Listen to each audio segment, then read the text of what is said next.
Have you ever wondered about the cradle of civilization, a land steeped in ancient mysteries and the echoes of empires? What if I told you that the story of Persia, now known as Iran, is a sweeping epic spanning millennia, filled with visionary leaders, devastating defeats, and a cultural legacy that continues to shape the world today? From the dawn of settled agriculture to the modern Islamic Republic, Iran's journey is a complex tapestry woven with threads of innovation, conquest, and profound spiritual evolution. Today, we embark on that journey, venturing back to the very roots of Iranian civilization.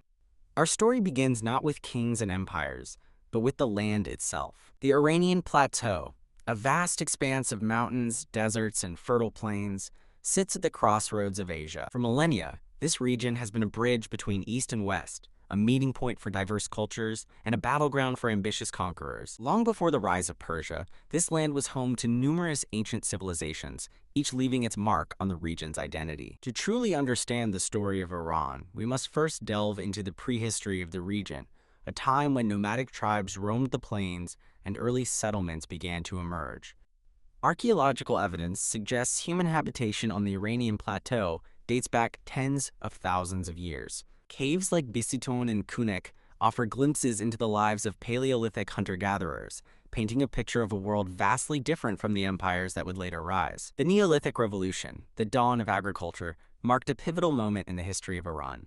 Around 8000 BCE, communities began to cultivate crops and domesticate animals, leading to settled lifestyles and the development of villages. Sites like Tepe Sialk and Godin Tepe provide invaluable insights into this transformative period, revealing the gradual shift from nomadic existence to agricultural societies. These early settlements laid the foundation for the later development of more complex social structures and ultimately the rise of cities.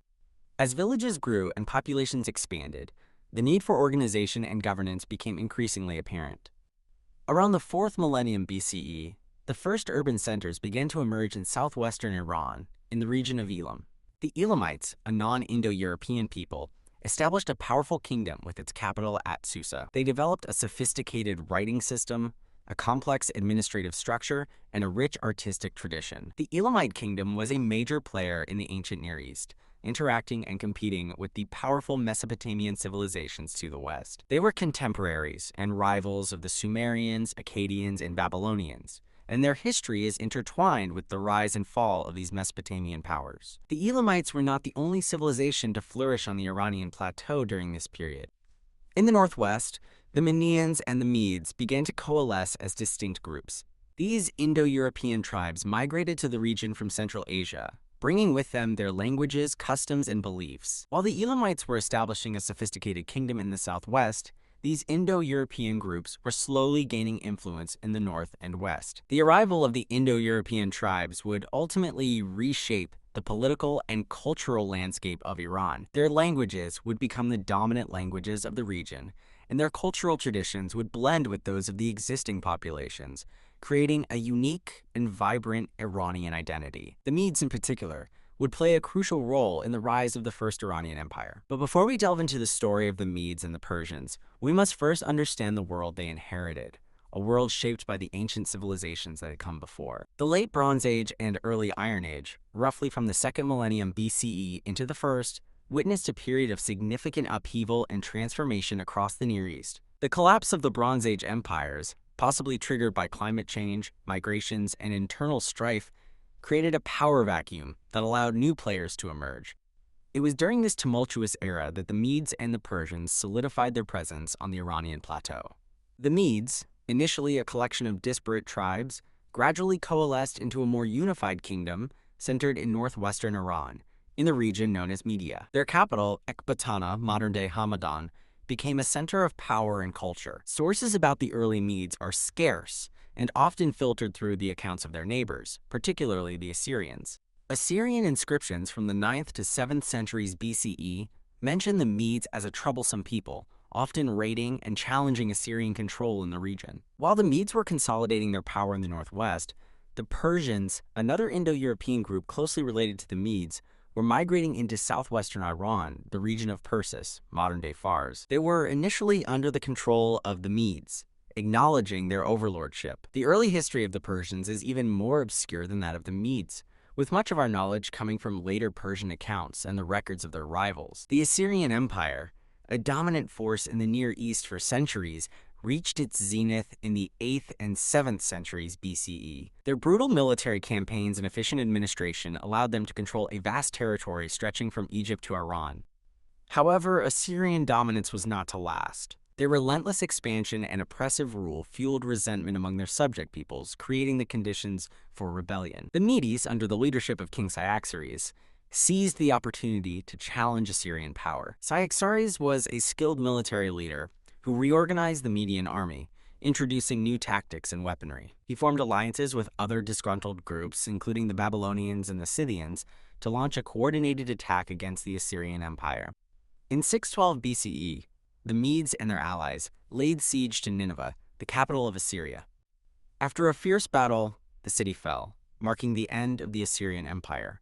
The destruction of Nineveh was a pivotal moment in ancient history, signaling the collapse of one of the most powerful empires the world had ever seen. The Medes emerged as the dominant power in the region, controlling a vast territory stretching from Anatolia to Central Asia. The Median Empire, though relatively short-lived, played a crucial role in shaping the future of Iran. They established a strong centralized government, developed a sophisticated administrative system, and fostered a vibrant culture. The Medes also played a key role in spreading Zoroastrianism, a monotheistic religion founded by the prophet Zoroaster, which would later become the dominant religion of Persia. While the Medes were at the height of their power, the Persians remained under their control. However, the Persians were not content to remain subordinate. A young Persian prince named Cyrus from the Achaemenid dynasty harbored ambitions of his own.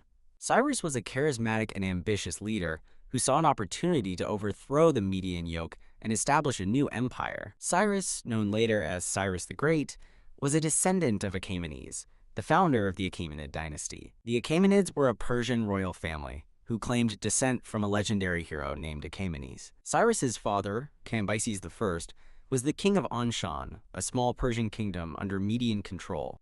His mother, Mandane, was the daughter of Astyages, the king of the Medes. This royal lineage gave Cyrus a claim to both the Persian and Median thrones. According to legend, Astyages had a dream foretelling that his grandson Cyrus would overthrow him. Fearing for his throne, Astyages ordered his general Harpagus to kill the infant Cyrus. However, Harpagus, unwilling to commit such a heinous act, entrusted the child to a shepherd named Mithridates, who raised him as his own. When Cyrus reached adulthood, he began to rally the Persian tribes against the Medes. He was a skilled diplomat and a brilliant military strategist. He forged alliances with other discontented groups within the Median Empire, including some Median nobles who were unhappy with Astyages' rule. In 553 BCE, Cyrus launched a rebellion against Astyages. The Medes, weakened by internal divisions and unpopular policies, were unable to effectively resist the Persian uprising. After a series of battles, Cyrus defeated Astyages and captured Ecbatana, the Median capital. The Median Empire was overthrown, and Cyrus established the Achaemenid Empire in its place. The rise of Cyrus the Great marked a turning point in Iranian history. He united the Persian and Median peoples under his rule and established a vast empire that would stretch from the Indus Valley to the Mediterranean Sea. Cyrus was not only a brilliant military leader, but also a wise and compassionate ruler. He was known for his tolerance towards different cultures and religions, and he allowed his conquered peoples to maintain their own customs and traditions. One of Cyrus's most famous acts of tolerance was his liberation of the Jewish people from their Babylonian exile. In 539 BCE, Cyrus conquered Babylon and allowed the Jews to return to their homeland and rebuild their temple in Jerusalem. This act earned Cyrus the gratitude of the Jewish people and a place in the Hebrew Bible as a righteous and just ruler. Cyrus's empire was based on a policy of inclusion and respect for diversity. He appointed Persians and Medes to positions of power and allowed local rulers to maintain their authority as long as they acknowledged his overlordship and paid tribute. He also invested in infrastructure projects, building roads, canals, and irrigation systems to promote trade and agriculture. After consolidating his rule over Iran, Cyrus embarked on a series of military campaigns to expand his empire. He conquered Lydia, a wealthy kingdom in Anatolia ruled by King Croesus, known for his immense wealth. He also conquered several Greek cities in Asia Minor, bringing them under Persian control. Cyrus's conquests extended eastward into Central Asia, where he subdued several nomadic tribes and expanded the empire's borders to the Indus Valley. His military successes were due to his brilliant strategic thinking, his well-organized army, and his ability to inspire loyalty among his troops. Cyrus the Great died in battle in 530 BCE while campaigning against the Massagetae, a nomadic tribe in Central Asia. His death was a blow to the empire, but his legacy lived on. He had laid the foundation for one of the largest and most influential empires in ancient history. Cyrus was succeeded by his son, Cambyses II, who continued his father's policy of expansion. Cambyses II conquered Egypt in 525 BCE, adding another wealthy and strategically important territory to the Achaemenid Empire. However, Cambyses II was a more ruthless and less tolerant ruler than his father. He is said to have desecrated Egyptian temples and alienated the Egyptian people. Cambyses II died under mysterious circumstances in 522 BCE while returning from Egypt. His death plunged the empire into a period of turmoil and rebellion. A Magian priest named Gaumata seized the throne, claiming to be Smerdas, Cambyses II's younger brother, who had been secretly murdered. Gaumata's rule was short-lived. A group of Persian nobles, led by Darius, a member of the Achaemenid family, conspired to overthrow him. Darius and his co-conspirators stormed the palace and killed Gaumata, restoring the Achaemenid dynasty to power. Darius, known as Darius the Great, was one of the most important rulers in Persian history. He consolidated the empire, reformed its administration, and expanded its borders even further. He divided the empire into provinces called satrapies, each ruled by a governor, or satrap, who was responsible for collecting taxes, maintaining order, and raising troops. Darius also standardized the currency, weights, and measures throughout the empire, promoting trade and economic growth. He built the Royal Road, a network of roads that connected the major cities of the empire, facilitating communication and transportation. He also constructed Persepolis, a magnificent new capital city which became a symbol of Persian power and wealth. Darius was a skilled military leader who led several successful campaigns to expand the empire. He conquered Thrace and parts of Greece, bringing the Achaemenid Empire into direct conflict with the Greek city-states. His attempt to conquer all of Greece, however, ended in failure. In 490 BCE, Darius sent an expeditionary force to Greece to punish Athens and Eretria for their support of the Ionian Revolt, a rebellion by Greek cities in Asia Minor against Persian rule. The Persian army landed at Marathon, but they were defeated by the Athenian army in a decisive battle. The Battle of Marathon was a major setback for the Persians and a boost to Greek morale. Darius died in 486 BCE while preparing a new invasion of Greece. His son Xerxes succeeded him as king and continued his father's plans to conquer Greece. The stage was now set for one of the most famous conflicts in ancient history, the Greco-Persian Wars. Xerxes, inheriting the vast Achaemenid Empire from his father Darius, faced the immediate challenge of quelling rebellions in Egypt and Babylon. These uprisings, fueled by resentment towards Persian rule and heavy taxation, threatened the stability of the empire. Xerxes, unlike his predecessors, who often employed diplomacy and compromise, responded with brutal force. He crushed the Egyptian rebellion with swift efficiency, imposing even harsher measures on the populace. Babylon suffered a similar fate, its walls torn down and its treasures plundered as a stark warning against future defiance. This uncompromising approach, while effective in restoring order, sowed seeds of discontent that would later contribute to the empire's decline. Having secured his rule over the empire's restive provinces, Xerxes turned his attention back to the unfinished business of Greece. The defeat at Marathon still stung, and the desire to avenge Persian honor and subjugate the Greek city-states burned brightly. Xerxes meticulously planned a massive invasion, amassing a vast army drawn from all corners of his empire. Estimates of the Persian force vary wildly, from Herodotus's exaggerated figures to more conservative modern estimates, but it is clear that it was one of the largest armies ever assembled in antiquity. Soldiers from Persia, Media, Elam, Assyria, Egypt, and numerous other subject nations marched under the banner of the Achaemenid Empire, a testament to its power and reach. In 480 BCE, Xerxes led his massive army across the Hellespont, the Dardanelles, using a pontoon bridge constructed by his engineers. The sheer scale of the Persian army was awe-inspiring. and its advance through Thrace and northern Greece spread fear and panic among the Greek city-states. Many Greek cities, realizing the futility of resistance, submitted to Persian rule without a fight. However, a coalition of Greek city-states, led by Athens and Sparta, resolved to resist the Persian invasion. The first major engagement of the invasion took place at Thermopylae, a narrow pass in central Greece. A small force of Greek soldiers, led by King Leonidas of Sparta, held the pass against the much larger Persian army. The Spartans and their allies fought with incredible courage and determination, inflicting heavy casualties on the Persians. For 3 days, they held the pass, buying valuable time for the rest of Greece to prepare for the invasion. The Battle of Thermopylae is one of the most famous battles in history, a symbol of courage and sacrifice in the face of overwhelming odds. Although the Greeks were ultimately defeated, their valiant stand at Thermopylae inspired the rest of Greece to resist the Persian invasion. The story of the 300 Spartans who fought to the death has become a legend, a testament to the power of human courage and dedication. While the battle raged at Thermopylae, a parallel naval battle was fought off the coast of Artemisium. The Greek fleet, though outnumbered, managed to hold its own against the Persian navy, preventing them from outflanking the Greek army at Thermopylae. The naval battle at Artemisium was a strategic victory for the Greeks, as it prevented the Persian navy from cutting off their supply lines and reinforcing their army.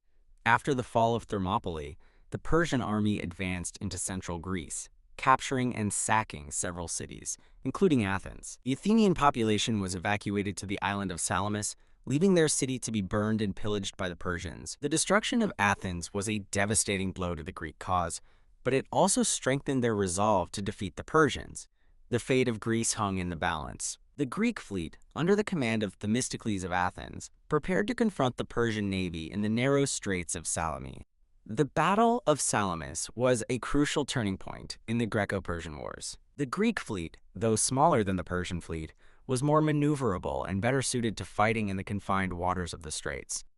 In a brilliant strategic move, Themistocles lured the Persian fleet into the Straits of Salamis, where the Greeks were able to use their superior maneuverability to their advantage. The Greek ships rammed and sank many Persian vessels, throwing the Persian fleet into chaos. The Battle of Salamis was a decisive victory for the Greeks, crippling the Persian navy and cutting off Xerxes' supply lines. Witnessing the destruction of his fleet, Xerxes realized that his invasion of Greece was doomed. He decided to return to Persia with a large part of his army, leaving behind a smaller force under the command of his general Mardonius to continue the campaign. The defeat at Salamis marked the beginning of the end for the Persian invasion of Greece.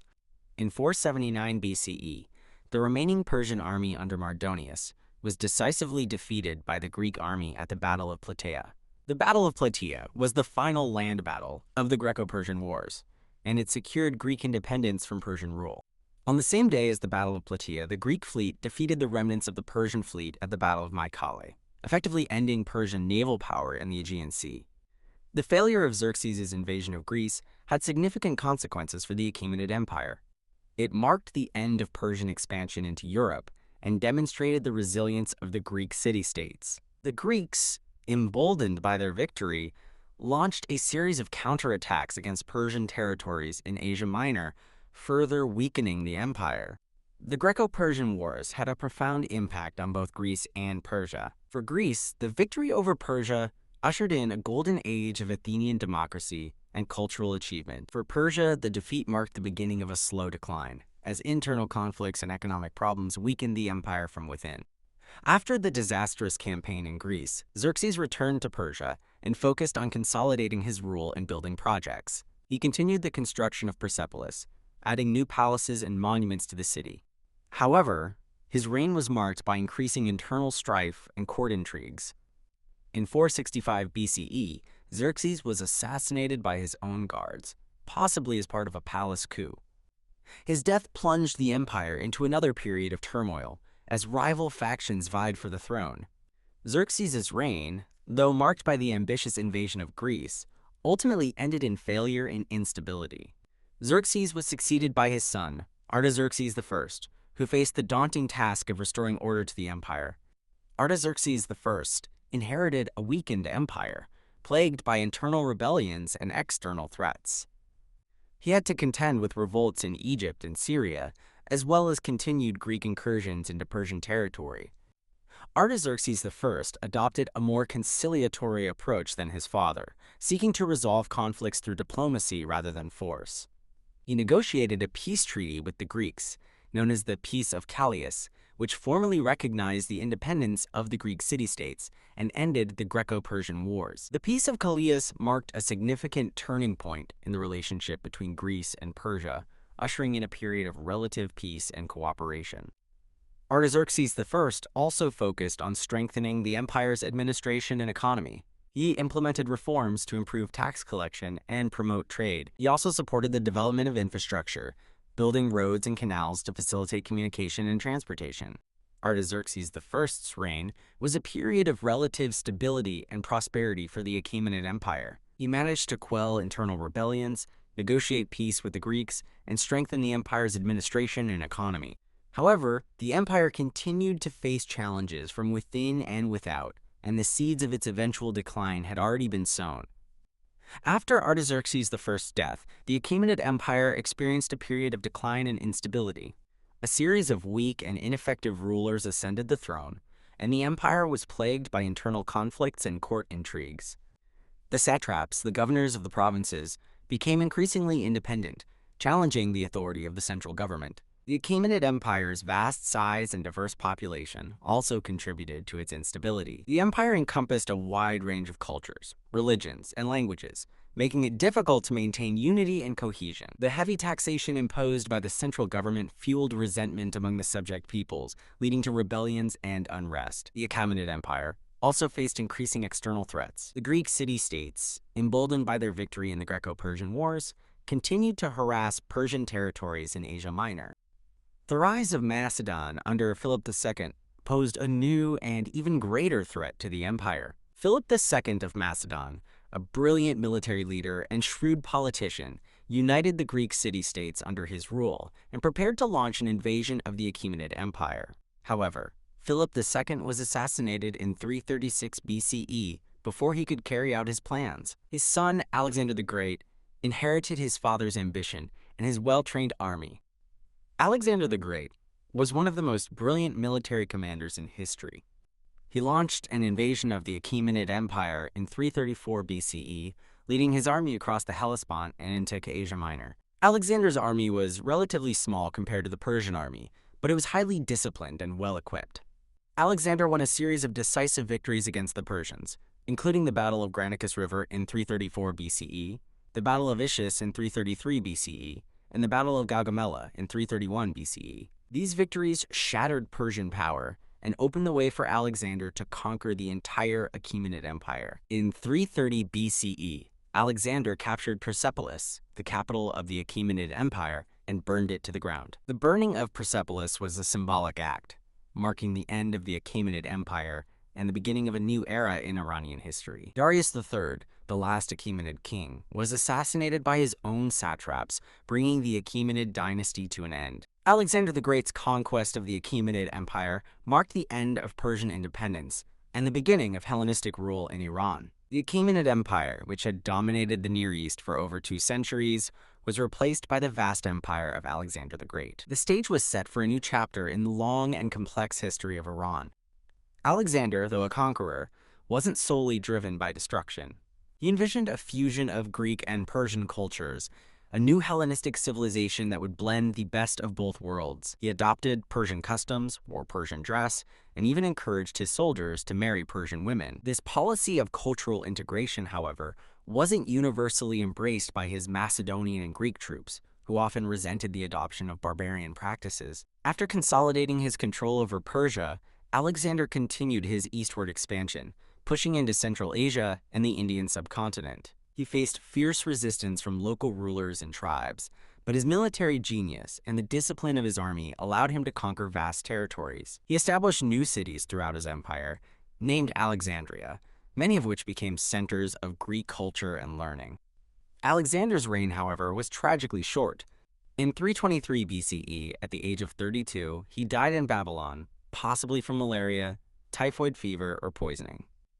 His sudden death plunged his vast empire into chaos.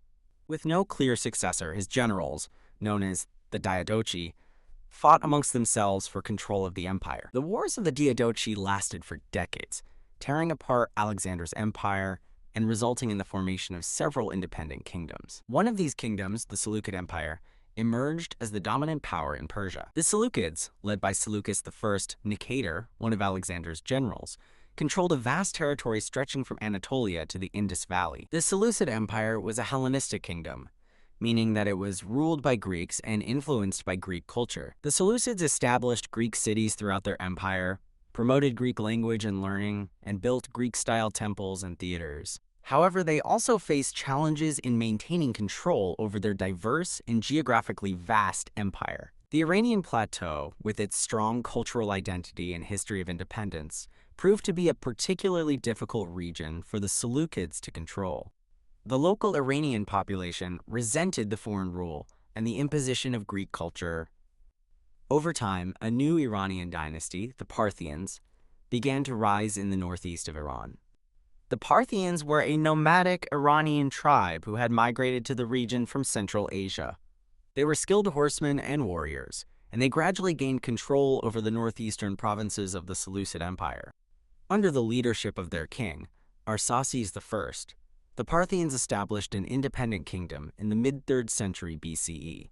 The Parthians gradually expanded their territory, conquering more and more of the Seleucid Empire. They were able to defeat the Seleucids in several battles, and by the 2nd century BCE, they had established themselves as the dominant power in Iran. The Seleucid Empire was weakened by internal conflicts and external pressures, and it eventually collapsed, leaving the Parthians as the masters of Iran. The Parthian Empire was a major power in the Near East for several centuries. They controlled a vast territory, stretching from the Euphrates River in the west to Central Asia in the east. The Parthians were skilled diplomats and warriors, and they were able to maintain their independence against both the Roman Empire to the west and the nomadic tribes to the east. The Parthians adopted a blend of Iranian and Hellenistic cultures. They maintained many of the traditions of the Achaemenid Empire, such as the Zoroastrian religion and the administrative system. However, they also embraced Greek art, architecture, and literature.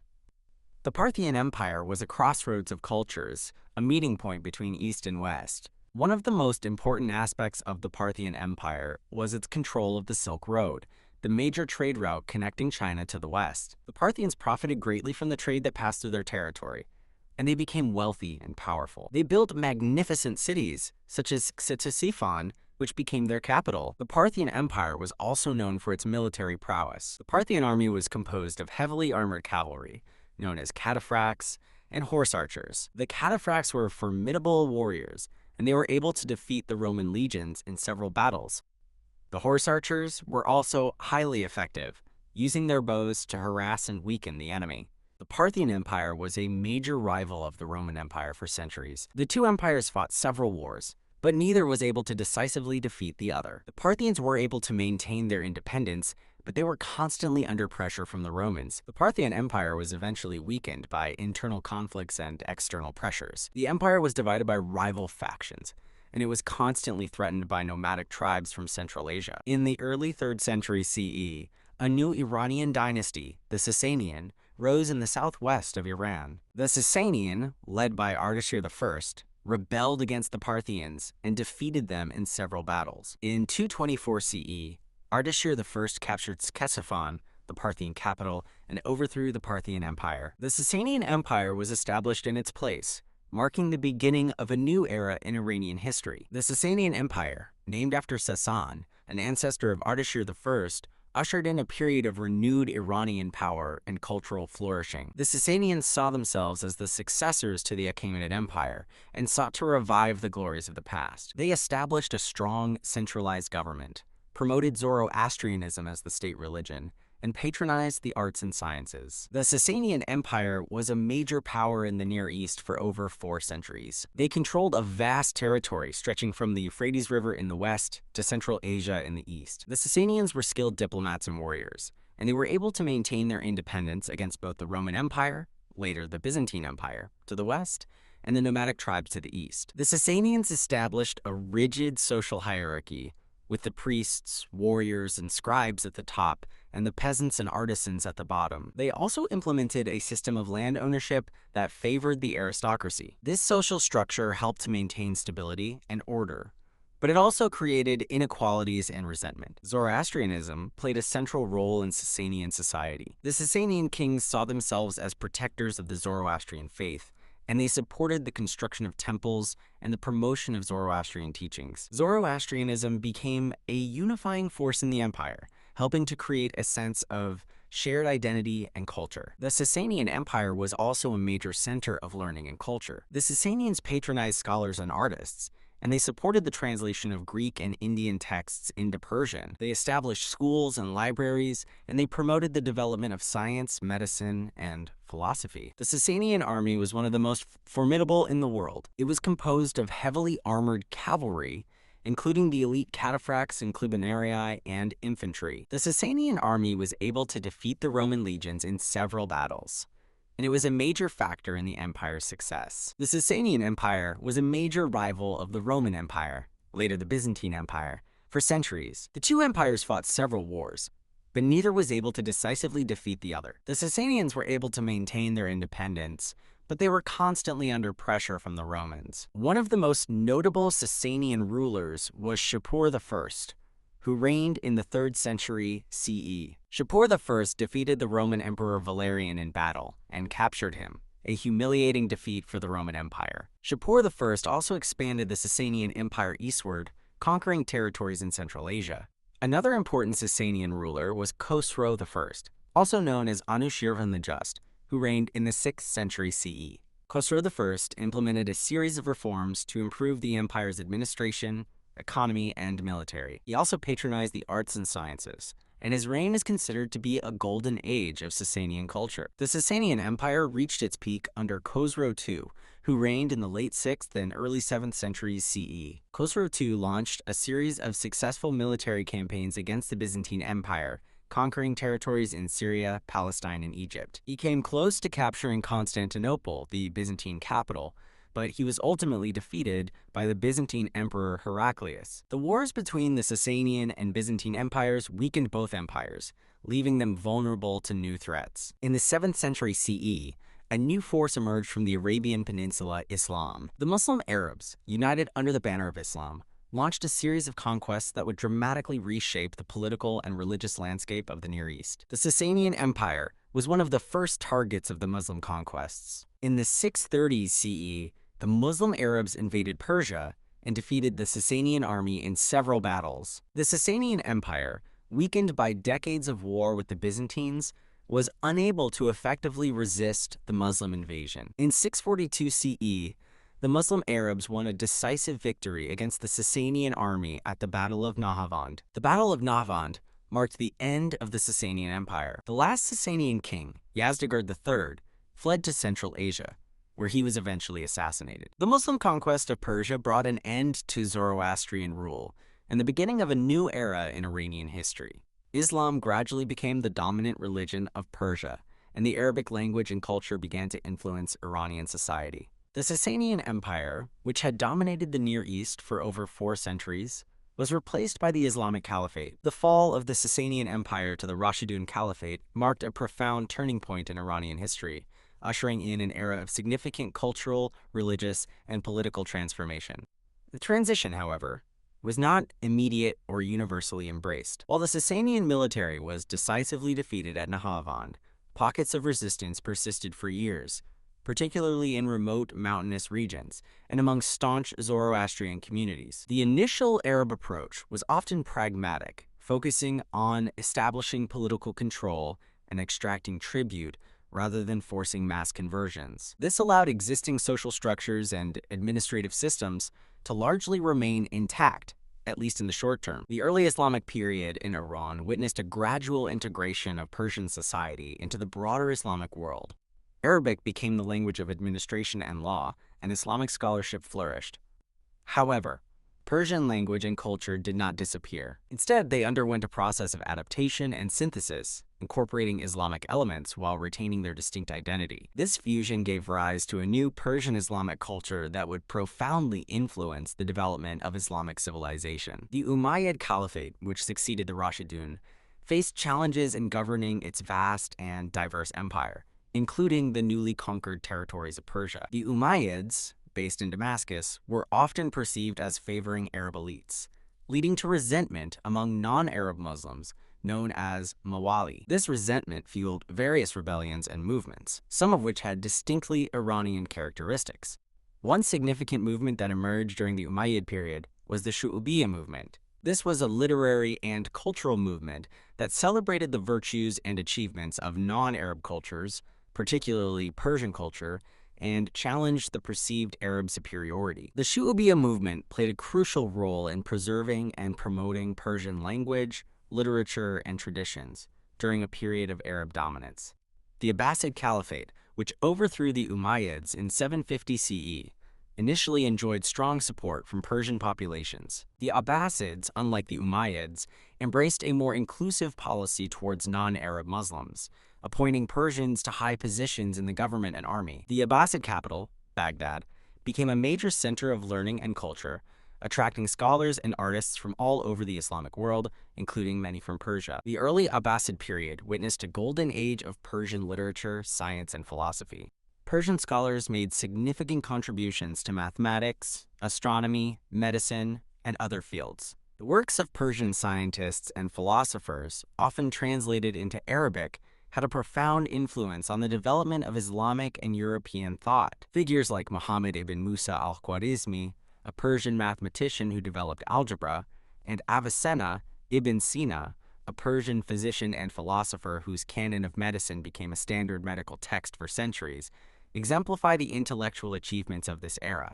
Despite the initial cooperation between Persians and Arabs under the Abbasids, tensions eventually arose. The vastness of the Abbasid Caliphate and the inherent challenges of centralized control led to the emergence of semi-independent or fully independent Iranian dynasties. These dynasties, while often nominally acknowledging the authority of the Abbasid Caliph, effectively ruled their own territories and promoted Persian culture. One of the first independent Iranian dynasties to emerge was the Tahirid dynasty in Khorasan, in northeastern Iran, in the 9th century. The Tahirids were appointed as governors of Khorasan by the Abbasid Caliph, but they gradually established their own hereditary rule. They promoted agriculture and trade, and patronized Persian literature and art. Following the Tahirids, the Safarid dynasty rose to power in Sistan, in southeastern Iran, also in the 9th century. The Safarids, led by Yaqub ibn Alayth, a Safar, were of humble origins, but they were skilled military leaders who conquered vast territories in eastern Iran and Afghanistan. The Safarids were known for their strong Persian identity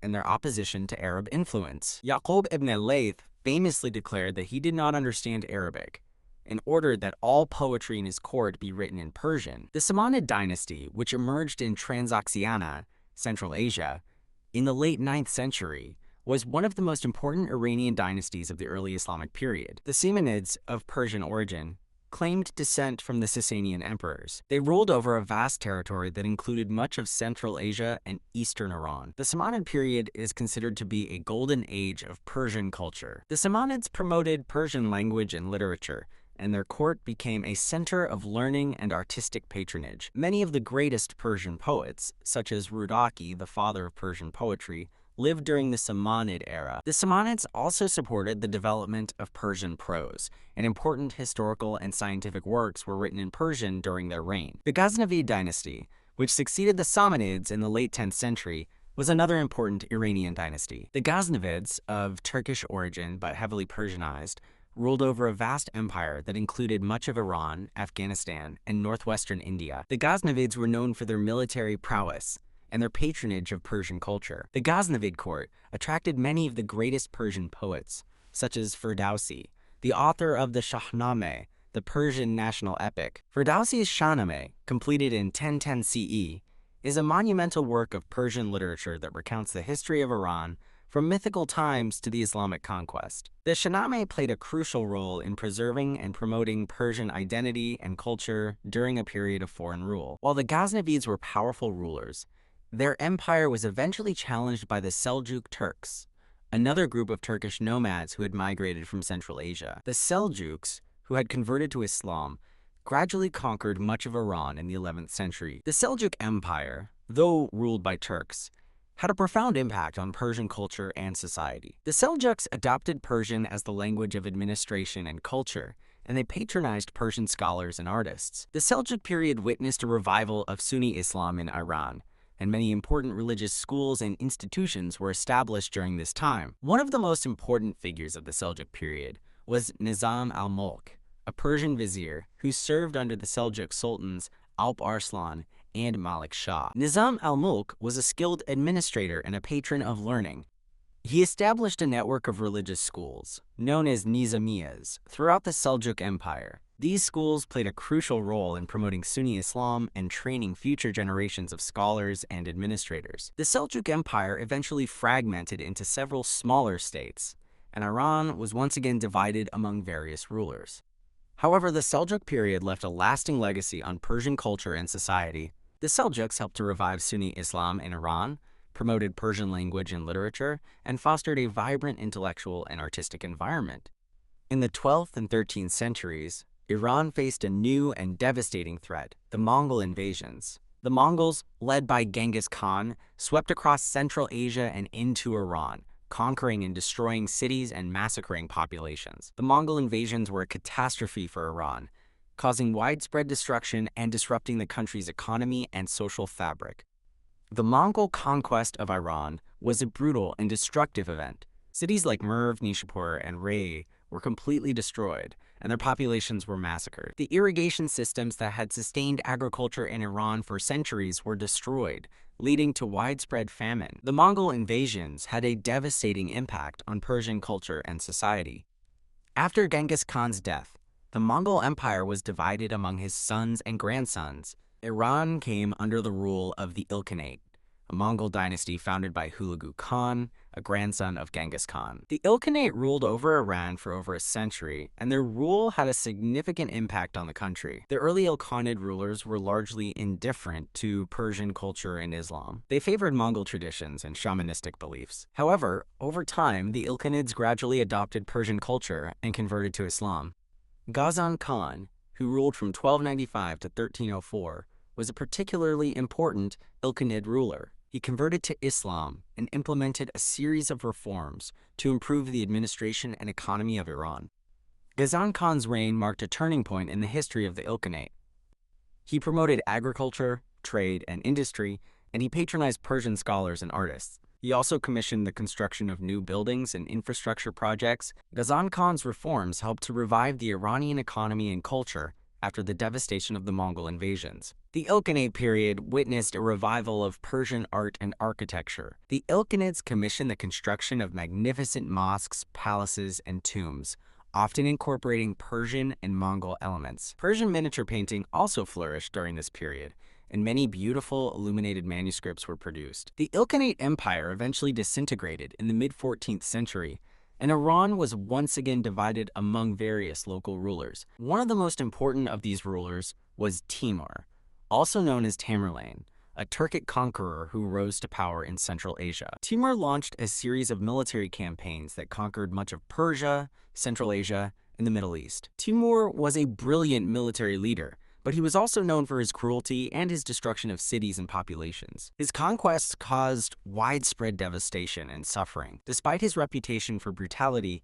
Timur was also a patron of the arts and sciences. His court at Samarkand became a center of learning and artistic patronage. Timur commissioned the construction of magnificent buildings and monuments, and he attracted scholars and artists from all over the Islamic world. After Timur's death, his empire was divided among his sons and grandsons. One of his grandsons, Shah Rukh, established a relatively stable and prosperous rule in Persia. Shah Rukh's reign witnessed a revival of Persian culture and learning. The Timurid period saw significant developments in Persian art, architecture, and literature. The Timurids commissioned the construction of magnificent mosques, palaces, and gardens, often incorporating intricate tilework and elaborate designs. Persian miniature painting reached its peak during this period, and many masterpieces of Persian literature were produced. The Timurid dynasty eventually declined in the late 15th century, and Iran was once again plunged into a period of political instability. This instability paved the way for the rise of a new dynasty that would fundamentally transform Iran,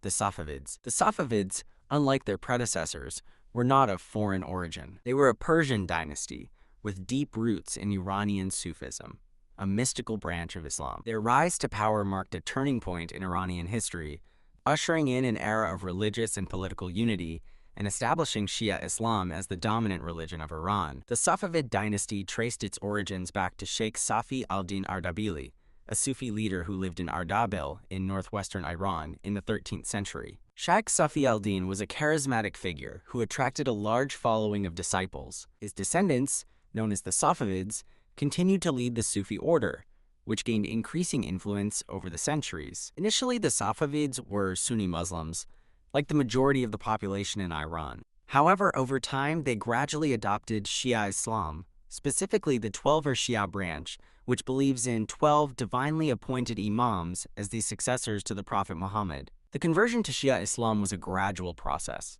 influenced by various factors, including the presence of Shia communities in Iran and the Safavids' desire to distinguish themselves from their Sunni rivals, the Ottoman Empire. By the late 15th century, the Safavids had become ardent proponents of Shia Islam. Under the leadership of Sheikh Junaid and his son Sheikh Haidar, the Safavids transformed their Sufi order into a militant movement, actively promoting Shia Islam and challenging the authority of the Sunni rulers in the region. Sheikh Haidar created a distinctive red headgear for his followers, known as the Kizilbash, which became a symbol of Safavid identity and loyalty.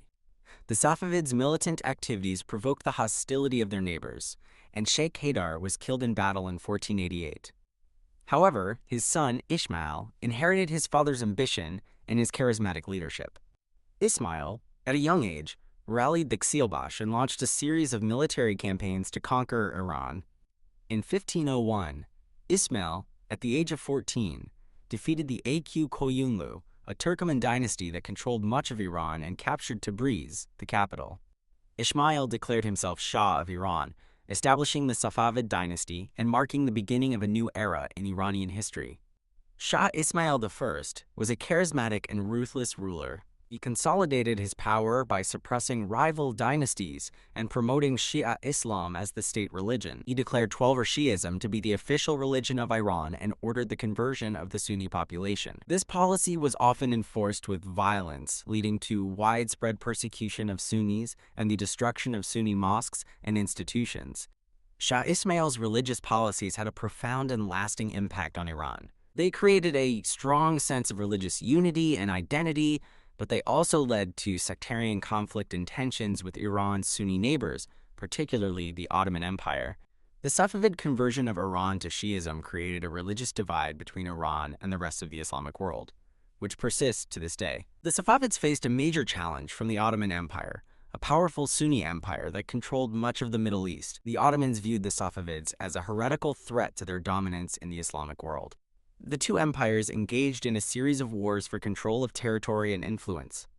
In 1514, Shah Ismail I suffered a major defeat at the Battle of Chaldiran against the Ottoman Sultan Selim I. The Ottomans, with their superior artillery and military organization, decisively defeated the Safavid army. The Battle of Chaldiran had significant consequences for the Safavid Empire. It halted Safavid expansion westward and resulted in the loss of territory in Anatolia and Mesopotamia. It also exposed the vulnerability of the Safavid army to Ottoman military power. Despite the defeat at Chaldiran, the Safavids managed to survive and consolidate their rule over Iran. Shah Ismail I continued to rule until his death in 1524. He was succeeded by his son, Shah Tahmasp I, who faced numerous challenges, including internal rebellions and renewed Ottoman attacks. Shah Tahmasp I was a long-ruling and capable ruler who managed to stabilize the Safavid Empire after the turbulent reign of his father. He moved the capital from Tabriz to Qazvin to be further from the Ottoman border. He also strengthened the Safavid army and implemented administrative reforms. Shah Abbas I, also known as Abbas the Great, who ruled from 1588 to 1629, is considered to be one of the greatest Safavid rulers. He inherited a weakened and fragmented empire, but he managed to restore its power and prestige through a series of military victories, administrative reforms, and economic policies. Shah Abbas I reformed the Safavid army, creating a standing army composed of ghulams, slave soldiers, who were often recruited from Christian populations in the Caucasus. These ghulams were loyal to the Shah and were trained in the latest military techniques. Shah Abbas also modernized the Safavid artillery and improved the empire's infrastructure. Shah Abbas I launched a series of successful military campaigns against the Ottomans, regaining territory that had been lost in previous wars. He captured Baghdad and other important cities in Mesopotamia, restoring Safavid control over the region. He also drove the Portuguese out of Hormuz, a strategic island in the Persian Gulf, gaining control over important trade routes. Shah Abbas I moved the Safavid capital from Kazvin to Isfahan, a city in central Iran. Isfahan became one of the most beautiful and prosperous cities in the world under Shah Abbas's rule. He commissioned the construction of magnificent mosques, palaces, and gardens, transforming Isfahan into a showcase of Safavid power and artistic achievement. Shah Abbas I promoted trade and commerce, attracting merchants from all over the world to Isfahan. He established trade relations with European powers, such as England and the Netherlands, and he encouraged the development of Persian industries, such as silk weaving and carpet making. The Safavid Empire reached its peak under Shah Abbas I. He transformed Iran into a major power in the Near East, a center of trade and culture, and a bastion of Shia Islam. His reign is considered to be a golden age of Persian history. After Shah Abbas I's death, the Safavid Empire gradually declined. A series of weak and ineffective rulers ascended the throne, and the empire was plagued by internal conflicts and economic problems. The Ottoman Empire continued to pose a threat, and new enemies emerged, such as the Afghan tribes on Iran's eastern border. In the early 18th century, the Safavid Empire was invaded by the Afghans, led by Mahmud Hotaki. The Afghans captured Isfahan in 1722 and overthrew the Safavid dynasty. The Safavid Empire collapsed, plunging Iran into a period of chaos and anarchy. The Afghan occupation of Iran was a brutal and destructive period. The Afghans imposed heavy taxes and persecuted the Shia population. Many Iranians resisted the Afghan rule, and various factions fought for control of the country. In the 1730s, a brilliant military leader named Nader Qoli Beg, later known as Nader Shah, rose to prominence in Iran. Nader Shah was a skilled military strategist and a charismatic leader. He rallied the Iranian people and launched a series of military campaigns to drive out the Afghans and restore order to the country. Nader Shah defeated the Afghans in several battles and drove them out of Iran. He then launched a series of military campaigns to expand Iranian territory, conquering parts of Afghanistan, India, and Central Asia. Nader Shah was a brilliant military commander, and he restored Iran to its former glory as a major power in the region.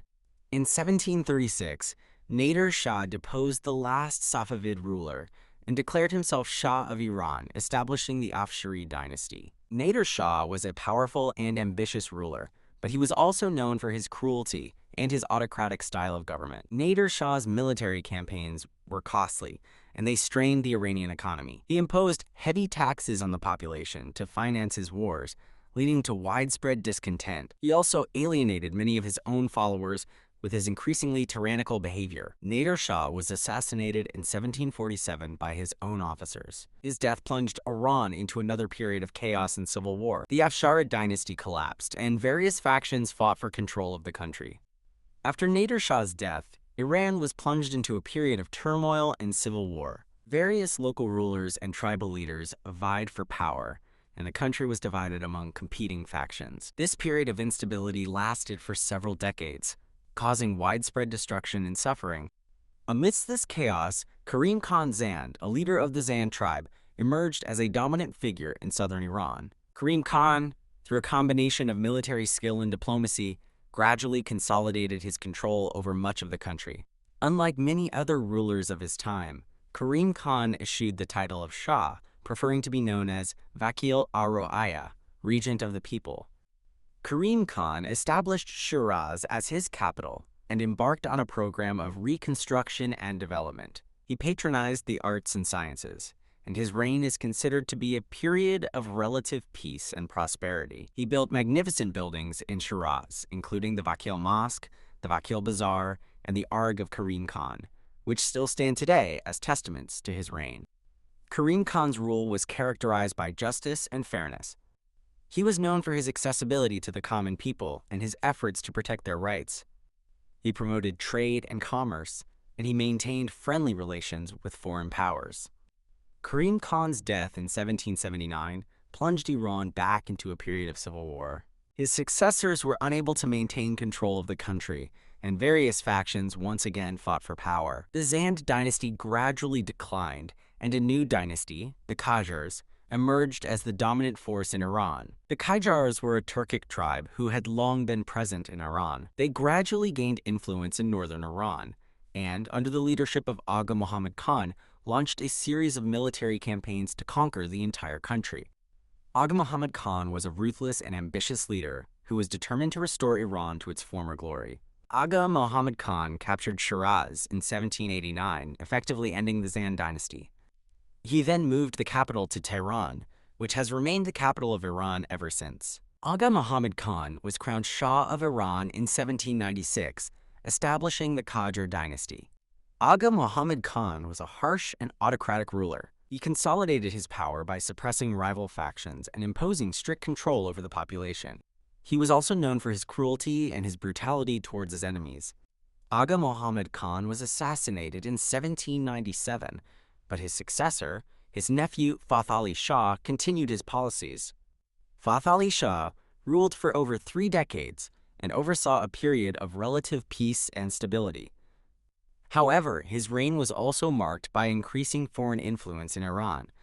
In the 19th century, Iran became a pawn in the Great Game, a rivalry between the British and Russian empires for control of Central Asia. Both powers sought to exert influence over Iran, and the Qajar Shahs were forced to play a delicate balancing act between the two.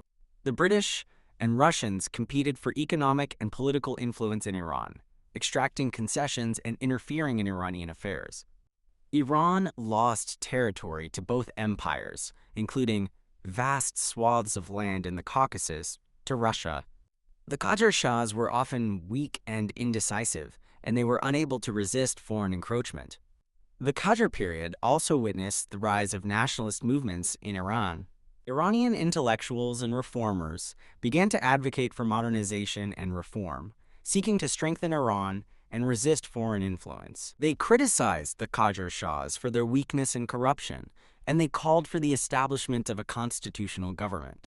The Constitutional Revolution of 1905 to 1911 was a major turning point in Iranian history. It was sparked by widespread discontent with the Qajar Shahs and their policies, as well as by the influence of European ideas of democracy and constitutionalism. Iranian intellectuals and activists, inspired by events in Russia and other countries, organized protests and demonstrations demanding political reform.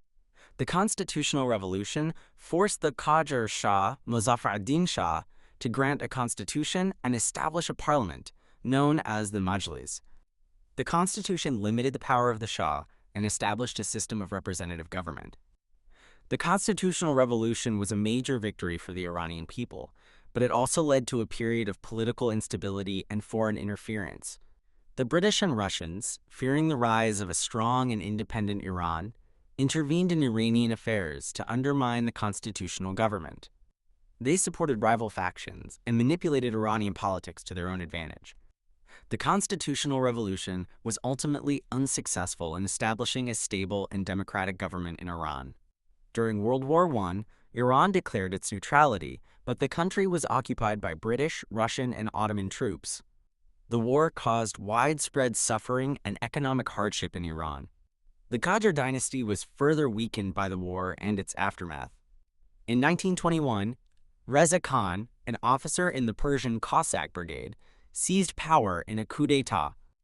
Reza Khan was a strong and ambitious leader who was determined to modernize Iran and restore its independence. He gradually consolidated his power, and in 1925, he deposed the last Qajar Shah and declared himself Shah of Iran, establishing the Pahlavi dynasty. Reza Shah Pahlavi, as he became known, embarked on a sweeping program of modernization and reform. He admired the progress and strength of European nations and sought to emulate their achievements in Iran. His reforms touched nearly every aspect of Iranian life, from the military and education to the economy and social customs. Reza Shah established a strong centralized government, suppressing tribal revolts and asserting control over all parts of the country. He modernized the Iranian army, building a strong and disciplined force that could defend Iran's borders and maintain internal order. He also invested heavily in infrastructure, building roads, railways, and ports to improve transportation and communication. The Trans-Iranian Railway, a massive engineering project that connected the Caspian Sea to the Persian Gulf,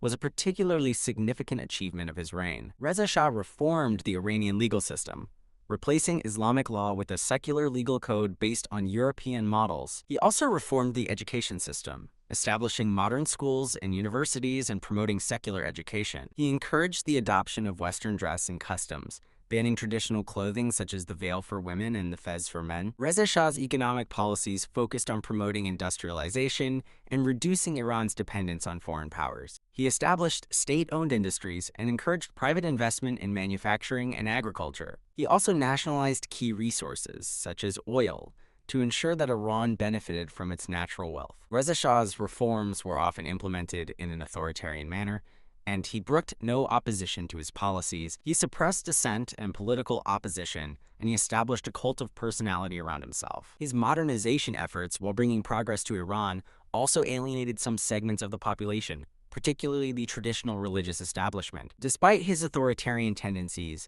Reza Shah was widely admired for his efforts to modernize Iran and restore its national pride. He was seen as a strong and decisive leader who was determined to make Iran a modern and independent nation. However, Reza Shah's reign was ultimately cut short by World War II.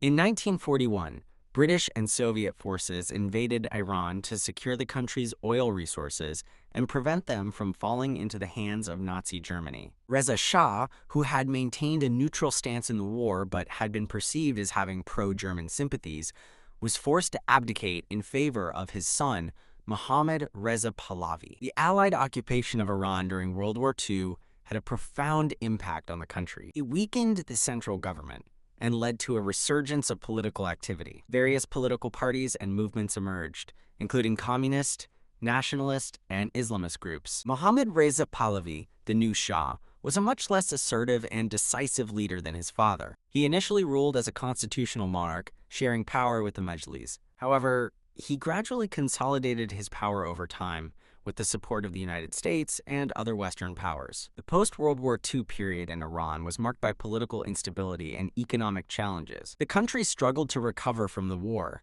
and there was widespread discontent with the government. The issue of oil nationalization became a major point of contention. In 1951, Mohammad Mossadegh, a popular nationalist leader, was appointed Prime Minister of Iran. Mossadegh was a charismatic and determined politician who was committed to nationalizing Iran's oil industry, which was then controlled by the Anglo-Iranian Oil Company, AIOC, a British company. Mossadegh's nationalization of the AIOC was a bold and popular move, but it provoked strong opposition from Britain and the United States. The British government imposed an economic embargo on Iran, and the CIA and MI6, the American and British intelligence agencies, launched a covert operation to overthrow Mossadegh. In 1953, the CIA and MI6 orchestrated a coup d'etat that overthrew Mossadegh and restored the Shah to absolute power. The coup was a major turning point in Iranian history, and it had a lasting impact on Iran's relationship with the West. The 1953 coup, deeply resented by many Iranians, who saw it as a blatant example of foreign interference in their country's affairs. It fueled anti-Western sentiment and contributed to the rise of Islamist movements that would eventually challenge the Shah's rule. After the 1953 coup, Mohammad Reza Shah consolidated his power and ruled Iran as an autocrat. He relied heavily on the support of the United States, which provided him with military and economic aid. The Shah's regime became increasingly repressive, suppressing dissent and political opposition. The Shah's modernization program, known as the White Revolution, aimed to transform Iran into a modern and prosperous nation. The White Revolution included land reform, industrialization, and social reforms, such as expanding education and granting women more rights.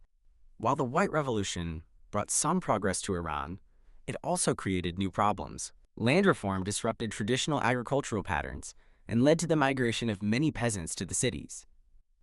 Rapid industrialization created social and economic inequalities. The Shah's secular policies alienated the religious establishment, who saw them as a threat to Islamic values. Despite the Shah's modernization efforts, Iran remained a deeply unequal society.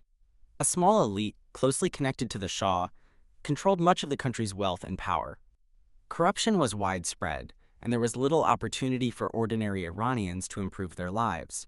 The Shah's regime was also plagued by human rights abuses. The Savak, the Shah's secret police, was notorious for its brutality and its suppression of dissent. Thousands of Iranians were arrested, tortured, and killed for their political beliefs. By the 1970s, discontent with the Shah's regime was growing. Various opposition groups emerged, including communist, nationalist, and Islamist movements. The Islamist movement, led by Ayatollah Ruhollah Khomeini, gained increasing support, particularly among the urban poor and the religious establishment. Ayatollah Khomeini was a charismatic and influential cleric who had been living in exile since the 1960s. He preached a revolutionary message, calling for the overthrow of the Shah and the establishment of an Islamic Republic. Khomeini's speeches and writings, smuggled into Iran, resonated with many Iranians who were disillusioned with the Shah's rule. In 1978, a series of protests and demonstrations erupted throughout Iran, sparked by a controversial article published in a government-controlled newspaper that insulted Ayatollah Khomeini. These protests quickly escalated into a full-blown revolution. The Iranian Revolution was a complex and multifaceted event, driven by a variety of factors, including economic inequality, political repression, religious opposition, and anti-Western sentiment. Millions of Iranians from all walks of life participated in the revolution, demanding the overthrow of the Shah and the establishment of a new political order. The Shah's regime was unable to suppress the revolution. The army was demoralized, and the Shah's Western allies, particularly the United States, were reluctant to provide him with the support he needed to crush the uprising. In January 1979, the Shah fled Iran, leaving the country in the hands of a caretaker government. Ayatollah Khomeini returned to Iran from exile in February 1979, and he was greeted by millions of jubilant supporters. Khomeini quickly consolidated his power, and in April 1979, a referendum was held in which Iranians overwhelmingly voted in favor of establishing an Islamic Republic. The Iranian Revolution had succeeded in overthrowing the Shah and establishing a new political order based on Islamic principles. The establishment of the Islamic Republic of Iran marked a profound and irreversible shift in the country's political, social, and cultural landscape. Ayatollah Khomeini, as the supreme leader, became the ultimate authority, guiding the nation according to his interpretation of Islamic principles. The revolution, while initially fueled by diverse grievances against the Shah's regime, now coalesced around a distinctly religious ideology. The early years of the Islamic Republic were characterized by revolutionary fervor and the consolidation of power by the new regime. The old order was dismantled, and a new political system based on vilayati faqih, guardianship of the jurist, was established. This doctrine vested ultimate authority in a religious jurist, ensuring that all laws and policies conformed to Islamic principles. The new government faced numerous challenges, including internal opposition, economic problems, and external threats. The United States, which had been a close ally of the Shah, became a staunch opponent of the Islamic Republic. The U.S. imposed economic sanctions on Iran and supported opposition groups seeking to overthrow the government. One of the most significant challenges facing the Islamic Republic was the Iran-Iraq War, which began in 1980 when Iraq, under Saddam Hussein, invaded Iran. The war lasted for 8 years and resulted in immense loss of life and destruction on both sides. The war also had a profound impact on Iranian society, strengthening national unity and reinforcing the revolutionary ideology. The Iran-Iraq War was a brutal and protracted conflict marked by trench warfare, chemical weapons attacks, and intense ideological clashes. The war became a symbol of resistance against foreign aggression and a testament to the resilience of the Islamic Republic. The war also led to the emergence of a new generation of Iranian leaders who had gained experience in combat and administration. Despite the challenges it faced, the Islamic Republic managed to survive and consolidate its power. The government implemented a series of policies aimed at promoting social justice, economic development, and Islamic values. The government also invested heavily in education, healthcare, and infrastructure. The Islamic Republic also sought to export its revolutionary ideology to other Muslim countries. It supported Islamist movements and groups throughout the Middle East and beyond. This policy, however, often led to tensions with other countries, particularly those with secular governments. Ayatollah Khomeini died in 1989, and he was succeeded as supreme leader by Ayatollah Ali Khamenei. Khamenei, while less charismatic than Khomeini, has continued to uphold the principles of the Islamic Republic and has maintained a firm grip on power. The post-Khomeini era has been marked by both continuity and change. The Islamic Republic has continued to face internal challenges, including economic problems, social unrest, and political divisions. The country has also faced external pressures, including international sanctions and the threat of military intervention. Despite these challenges, the Islamic Republic has managed to maintain its independence and its revolutionary ideology. The government has implemented a series of economic reforms aimed at diversifying the economy and reducing its dependence on oil. It has also sought to improve relations with other countries, while remaining committed to its core principles. The election of Mohammad Khatami as president of Iran in 1997 marked a period of relative liberalization and reform. Khatami, a reformist cleric, advocated for greater freedom of expression, political participation, and economic openness. His presidency was met with enthusiasm by many Iranians, particularly the youth, who hoped for a more moderate and democratic society. Khatami's reform efforts, however, were often blocked by conservative elements within the government, who feared that his policies would undermine the Islamic Republic. Despite these challenges, Khatami managed to achieve some progress in promoting dialogue and understanding between Iran and the West. The election of Mahmoud Ahmadinejad as president of Iran in 2005 marked a return to a more conservative and confrontational approach. Ahmadinejad, a hardline politician, pursued a more assertive foreign policy and challenged the international community on issues such as Iran's nuclear program. Ahmadinejad's presidency was marked by increased tensions with the West, particularly the United States. The U.S. imposed stricter sanctions on Iran, and the threat of military intervention loomed large. Ahmadinejad's controversial statements about the Holocaust and Israel further isolated Iran on the international stage. Despite the international pressure, Ahmadinejad maintained a strong base of support within Iran, particularly among the poor and the religious conservatives. He implemented populist policies aimed at addressing economic inequality and improving the lives of ordinary Iranians. The election of Hassan Rouhani as president of Iran in 2013 marked another shift in Iranian politics. Rouhani, a moderate cleric, campaigned on a platform of improving relations with the West and resolving the nuclear issue through diplomacy. Rouhani's election led to a breakthrough in negotiations with the world powers over Iran's nuclear program. In 2015, Iran reached a landmark agreement with the United States, Britain, France, Germany, Russia, and China, known as the Joint Comprehensive Plan of Action, JCPOA. Under the JCPOA, Iran agreed to limit its nuclear program in exchange for the lifting of economic sanctions. The JCPOA was hailed as a major diplomatic achievement, and it led to a period of improved relations between Iran and the West. However, the agreement was strongly opposed by conservative elements within Iran and by some countries in the Middle East, such as Saudi Arabia and Israel. In 2018, the United States, under President Donald Trump, withdrew from the JCPOA and reimposed sanctions on Iran. Trump argued that the JCPOA was a flawed agreement that did not adequately address Iran's nuclear ambitions or its support for terrorism. The U.S. withdrawal from the JCPOA and the reimposition of sanctions have had a devastating impact on the Iranian economy. Iran's oil exports have plummeted, and the country has been plunged into a deep recession. The reimposition of sanctions has also led to increased tensions between Iran and the United States. In recent years, Iran has faced a series of challenges, including economic problems, social unrest, and regional conflicts. The country has been grappling with the COVID-19 pandemic, which has further strained its economy and healthcare system. Despite these challenges, the Islamic Republic remains a powerful and influential force in the Middle East. Iran has a large and well-equipped military, and it plays a significant role in regional conflicts, such as the wars in Syria and Yemen.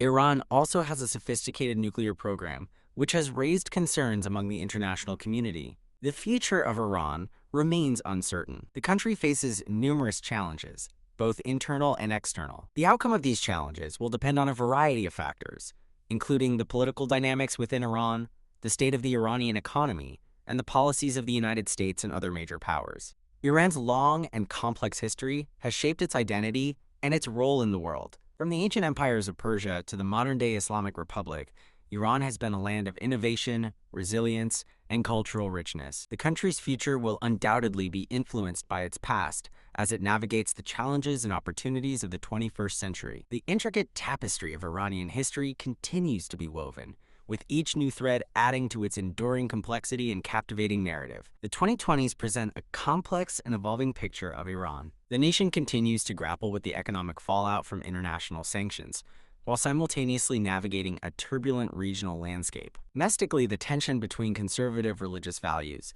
and the aspirations of a younger, more reform-minded population remains a persistent undercurrent. The 2021 presidential election brought Ibrahim Raisi to power. Raisi, a hardline cleric with a background in the judiciary, represents a return to a more conservative political stance after the Rouhani years. His election signaled a shift away from the limited opening to the West that characterized Rouhani's presidency, and a renewed emphasis on self-reliance and resistance to foreign influence. Raisi's administration has prioritized economic stability and combating corruption. However, the challenges are immense. Sanctions continue to cripple the Iranian economy, limiting access to international markets and hindering foreign investment. Inflation remains high, and unemployment persists, particularly among young people. The social landscape of Iran is also undergoing significant changes. Despite the government's efforts to promote traditional Islamic values, many Iranians, particularly the younger generation, are increasingly embracing more liberal and secular lifestyles. The use of social media and the internet has provided access to alternative viewpoints and facilitated the growth of online communities that challenge the official narrative. The government has responded to these trends with a mixture of repression and accommodation. While cracking down on dissent and limiting access to information, it has also sought to address some of the economic and social grievances that fuel popular discontent. Iran's regional role remains a subject of intense debate and controversy. The country continues to support allied groups and proxies in various conflicts throughout the Middle East, including Syria, Yemen, and Lebanon. This policy is driven by a combination of strategic considerations, such as countering regional rivals like Saudi Arabia and Israel, and ideological commitments, such as supporting Shia communities and promoting the spread of Islamic revolution. Iran's nuclear program remains a major source of international concern. Despite the JCPOA agreement, which limited Iran's nuclear activities in exchange for sanctions relief, the program has continued to advance in recent years. The U.S. withdrawal from the JCPOA and the reimposition of sanctions have led Iran to gradually roll back its commitments under the agreement. The international community remains divided over how to address the Iranian nuclear issue. Some countries, such as the United States and Israel, have threatened military action to prevent Iran from developing a nuclear weapon. Other countries, such as Russia and China, advocate for a diplomatic solution and the revival of the JCPOA. The ongoing negotiations to revive the JCPOA have been complex and protracted. The key sticking points include the scope of sanctions relief that Iran is demanding, the guarantees that the U.S. will not withdraw from the agreement again in the future, and the monitoring mechanisms to ensure that Iran is complying with its commitments. The outcome of these negotiations will have a significant impact on Iran's future.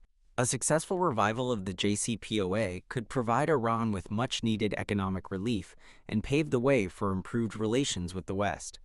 However, a failure to revive the agreement could lead to further escalation of tensions and a potential military confrontation. Beyond the nuclear issue, Iran faces a range of other challenges in its relations with the international community. These include its human rights record, its support for terrorism, and its interference in the affairs of other countries. The human rights situation in Iran remains a major concern. The government continues to restrict freedom of expression, assembly, and association.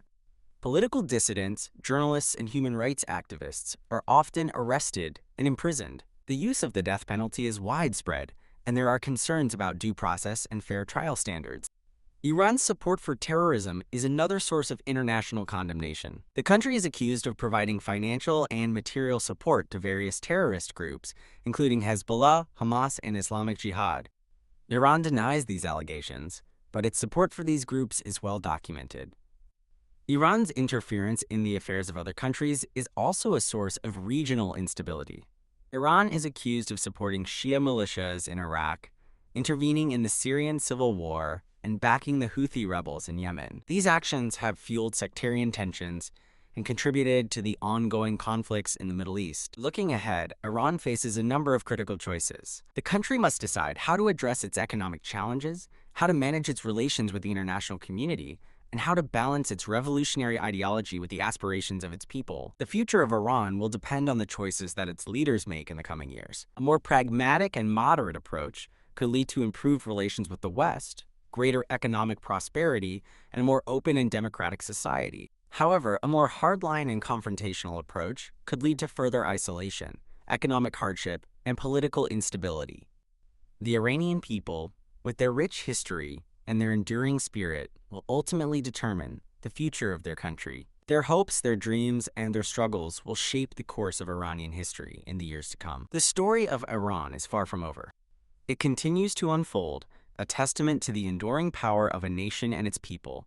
The world watches, waiting to see what the next chapter will bring, fully aware that the decisions made within Iran's borders will reverberate far beyond. The legacy of Cyrus, the dreams of Mossadegh, and the revolution of Khomeini all converge in the present, shaping the path forward for this complex and compelling nation. The coming decades will likely be a period of significant transition for Iran. The aging Revolutionary Guard, who have held power for so long, will eventually need to pass the torch to a new generation. The nature of this transition, whether it will be a smooth evolution or a period of intense internal conflict, remains to be seen. One of the key factors that will shape Iran's future is the demographic shift.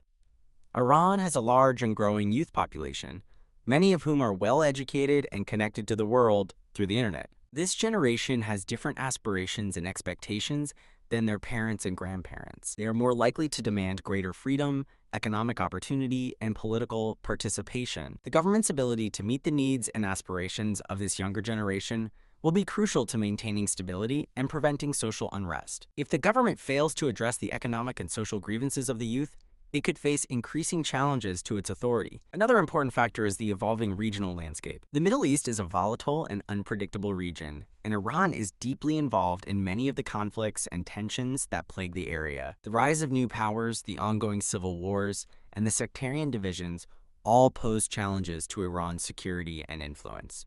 Iran's relationship with its neighbors will be crucial in shaping its future. A more cooperative and conciliatory approach could lead to greater stability and prosperity for the entire region. However, a more confrontational and aggressive approach could lead to further conflict and instability. The role of religion in Iranian society is also likely to evolve in the coming decades. While the Islamic Republic is founded on the principles of Islamic governance, there is a growing debate within Iran about the role of religion in public life.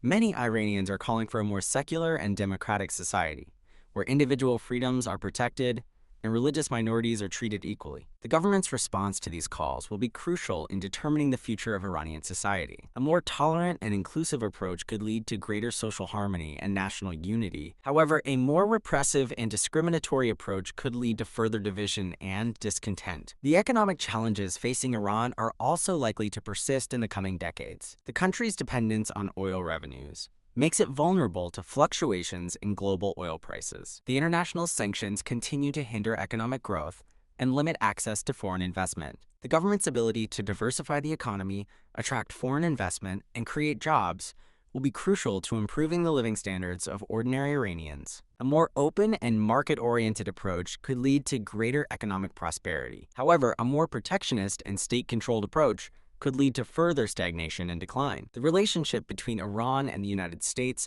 will also be a key factor shaping Iran's future. The two countries have a long and complicated history, marked by periods of cooperation and conflict. The legacy of the 1953 coup, the Iran-Iraq War, and the nuclear issue continue to cast a shadow over their relations. A more constructive and cooperative relationship between Iran and the United States could lead to greater stability in the Middle East and a resolution of the nuclear issue. However, a more confrontational and hostile relationship could lead to further escalation of tensions and a potential military conflict. Ultimately, the future of Iran will depend on the choices that its leaders and its people make in the coming years. The country has the potential to become a prosperous and stable nation, playing a constructive role in the region and the world. However, it also faces significant challenges that could lead to further conflict and instability. The story of Iran is a story of resilience, innovation, and cultural richness. It is a story of ancient empires, revolutionary movements, and modern-day struggles. The future of Iran will be shaped by its past, but it will also be determined by the choices that its people make in the present. The world watches with anticipation, hoping that Iran will find a path towards peace, prosperity, and freedom. The threads of history continue to be woven, creating a tapestry that is both complex and captivating. The internal dynamics within Iran are particularly crucial to understanding the potential pathways the nation might take. The power struggle between different factions within the ruling elite, reformists versus hardliners, pragmatists versus ideologues, constantly shapes policy decisions and the overall direction of the country. These factions often have differing views on key issues such as economic reform, social liberalization, and foreign policy.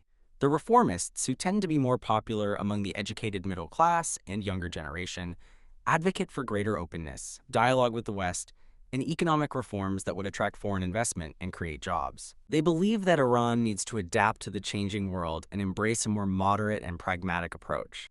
The hardliners, on the other hand, are more suspicious of the West and prioritize the preservation of the Islamic Republic's revolutionary values. They are wary of economic reforms that could lead to increased inequality and social disruption, and they prefer a more self-reliant and isolationist approach. The balance of power between these factions is constantly shifting, and the outcome of this struggle will have a significant impact on Iran's future. If the reformists gain more influence, Iran could move towards a more moderate and open society. However, if the hardliners maintain their dominance, Iran could remain on a more conservative and confrontational path. The role of the supreme leader is also crucial. As the ultimate authority in Iran, the supreme leader has the power to veto any decision made by the government. The supreme leader's views on key issues, such as economic reform, social liberalization, and foreign policy, can significantly shape the direction of the country. The succession of the supreme leader is another important factor to consider. The current supreme leader, Ayatollah Ali Khamenei, is aging, and there is speculation about who will succeed him. The choice of the next supreme leader will have a profound impact on Iran's future. The economic situation in Iran is also a major factor shaping its future. The international sanctions have had a devastating impact on the Iranian economy, limiting access to foreign markets and hindering foreign investment.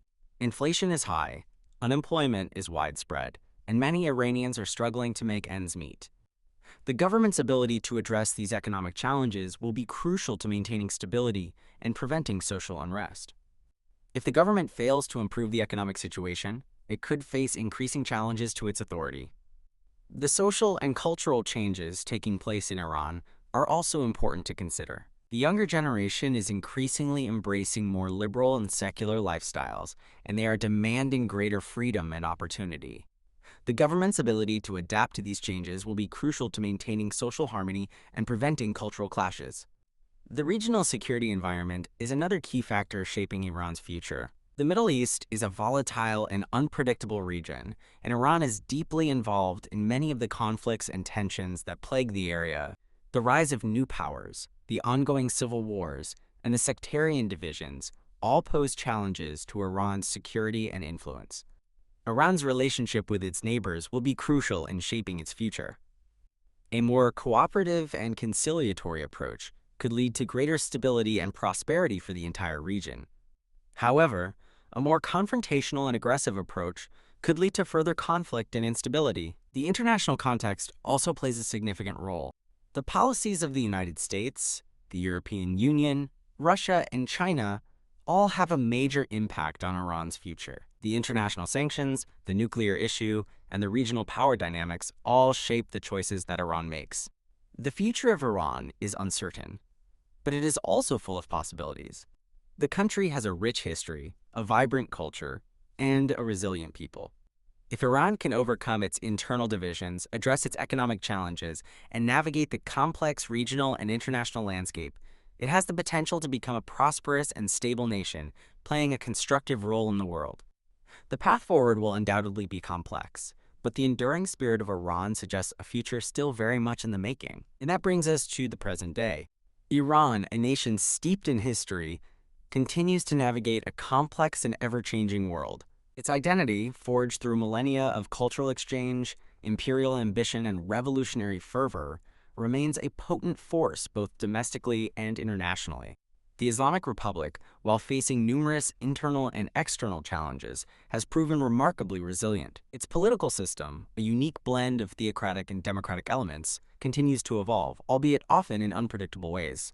The constant push and pull between conservative and reformist forces shapes the daily lives of Iranians and influences the country's trajectory on the global stage. The economic landscape remains a significant concern. The weight of international sanctions, coupled with internal inefficiencies and corruption, has created a challenging environment for Iranian businesses and households. While the government has made efforts to diversify the economy and promote domestic production, these efforts have been hampered by the lack of access to foreign capital and technology.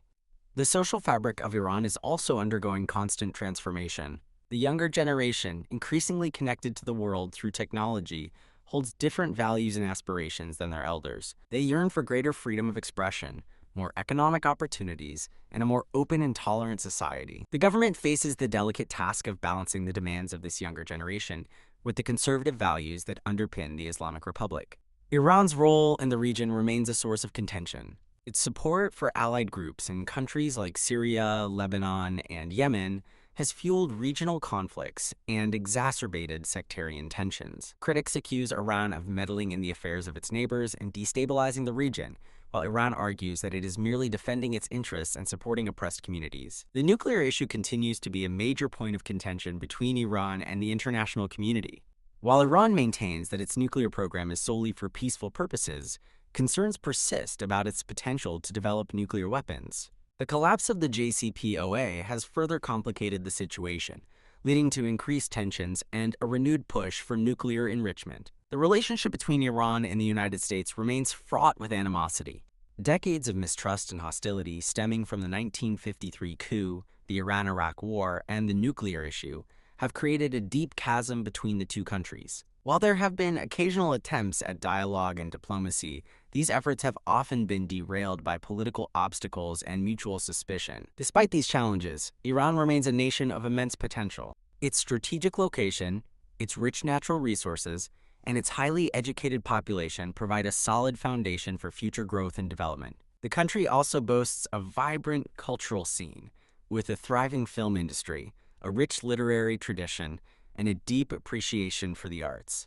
The future of Iran hinges on its ability to overcome its internal divisions, address its economic challenges, and navigate the complex regional and international landscape. A more pragmatic and inclusive approach, one that prioritizes economic development, social progress, and peaceful relations with its neighbors, could unlock Iran's vast potential and pave the way for a brighter future. However, the path forward is fraught with obstacles. The hardliners within the government continue to resist reforms and maintain a confrontational stance towards the West. The economic situation remains precarious, and social unrest could erupt if the government fails to address the grievances of its people. The regional conflicts continue to rage, and the threat of military escalation looms large. The Iranian people, with their deep-rooted sense of national pride and their unwavering determination to shape their own destiny, will ultimately determine the future of their country. Their choices, their struggles, and their aspirations will shape the course of Iranian history in the years to come. As we conclude this comprehensive journey through the history of Iran, from its ancient origins to the present day, it is clear that this nation has played a pivotal role in shaping the course of human civilization. From the rise and fall of empires to the triumphs and tragedies of revolutions, Iran has witnessed it all. Its cultural contributions, its artistic achievements, and its intellectual traditions have enriched the world in countless ways. The story of Iran is a story of resilience, innovation, and cultural synthesis. It is a story of power, ambition, and the enduring human spirit.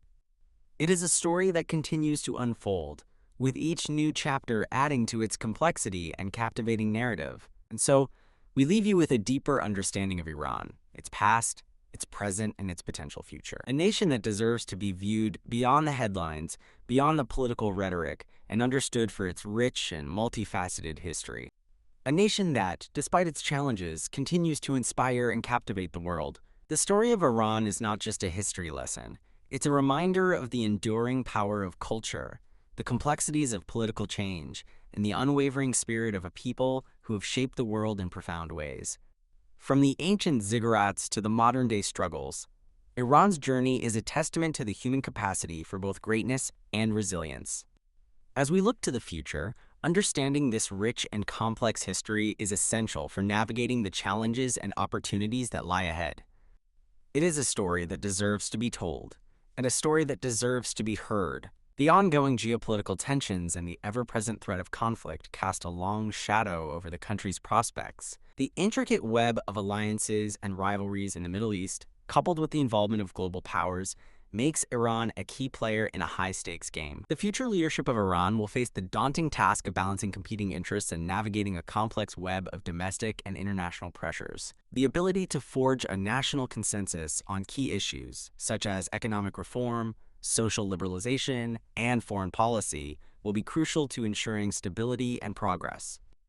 The role of the Iranian diaspora should also not be overlooked. Millions of Iranians live abroad, and they represent a valuable resource for the country. Their skills, knowledge, and connections can contribute to Iran's economic development and its integration into the global community. However, the relationship between the diaspora and the government has often been strained due to political differences and concerns about security. The environmental challenges facing Iran are also becoming increasingly pressing. Water scarcity, desertification, and air pollution pose significant threats to the country's sustainability. The government needs to invest in sustainable development practices and promote environmental awareness to address these challenges.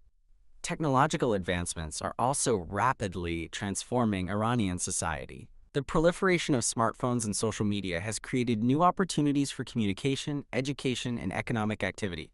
However, it has also presented new challenges for the government, which struggles to control the flow of information and prevent the spread of dissent. The cultural landscape of Iran continues to evolve, with new forms of artistic expression emerging alongside traditional forms. Iranian cinema, literature, and music continue to garner international acclaim, showcasing the country's creative talent and its rich cultural heritage. The legacy of the Iranian Revolution continues to shape the country's identity and its worldview. While the revolution brought about significant changes in Iranian society, it also created new challenges and contradictions. The ongoing debate about the meaning and legacy of the revolution reflects the deep divisions within Iranian society. The future of Iran is not predetermined. It is a story that is still being written, and the outcome will depend on the choices that Iranians make in the coming years. The country has the potential to become a prosperous, stable, and influential nation, playing a constructive role in the region and the world. However, it also faces significant challenges that could lead to further conflict and instability. The world can only watch, with a mixture of hope and trepidation, as Iran navigates its complex and uncertain future. The decisions made within its borders will have far-reaching consequences, not only for the Iranian people, but also for the entire region and beyond. The story of Iran is a story of global significance, and it deserves our attention and our understanding. As this comprehensive history draws to a close, it is important to remember that the story of Iran is not just a story of kings and emperors, of revolutions and wars. It is also a story of ordinary people, of their hopes and dreams, their struggles and triumphs. It is a story of poets and artists, of scientists and scholars, of farmers and merchants. It is a story of a nation that has endured through centuries of adversity, and a people who have never lost their spirit or their sense of identity. The enduring legacy of ancient Persia, the intellectual ferment of the Islamic Golden Age, the artistic brilliance of the Safavid era, and the revolutionary fervor of the 20th century all contribute to the unique and compelling character of Iran. This is a nation that has always been at the crossroads of civilizations, a melting pot of cultures and ideas. The challenges facing Iran today are immense, but so is its potential. If the country can find a way to bridge its internal divisions, embrace economic reforms, and engage constructively with the world, it can unlock its vast potential and create a brighter future for its people. The world needs a stable and prosperous Iran, a country that can contribute to regional peace and security,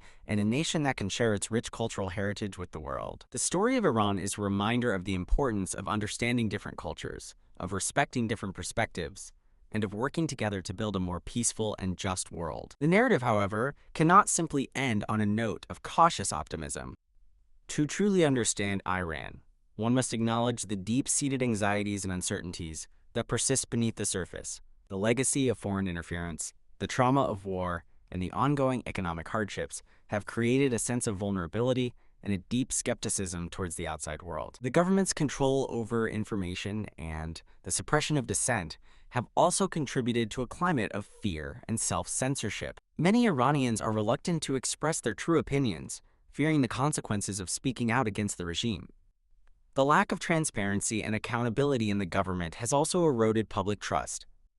Corruption is widespread, and many Iranians feel that the system is rigged against them. These factors, combined with the external pressures facing Iran, create a volatile and unpredictable environment. The country is constantly teetering on the edge of crisis, and any spark could ignite widespread unrest. The future of Iran will depend on how its leaders address these underlying anxieties and uncertainties. A more open and inclusive approach, one that prioritizes transparency, accountability, and respect for human rights, could help to build trust and create a more stable and prosperous society. However, a more repressive and authoritarian approach could further exacerbate the existing tensions and lead to even greater instability. The choices that Iran makes in the coming years will have profound consequences for its people and for the world. The world must also play its part in helping Iran navigate its complex and uncertain future. A more nuanced and empathetic approach, one that recognizes Iran's legitimate security concerns and respects its sovereignty, could help to de-escalate tensions and create opportunities for dialogue and cooperation. However, a more hawkish and confrontational approach could further isolate Iran and push it towards a more radical path. The choices that the international community makes will also have a significant impact on Iran's future. The story of Iran is a story of hope and despair, of triumph and tragedy. It is a story of a nation that has been shaped by its past, but that is also determined to shape its own future. The world can only watch and hope that Iran will find a path towards peace, prosperity, and freedom. The story continues.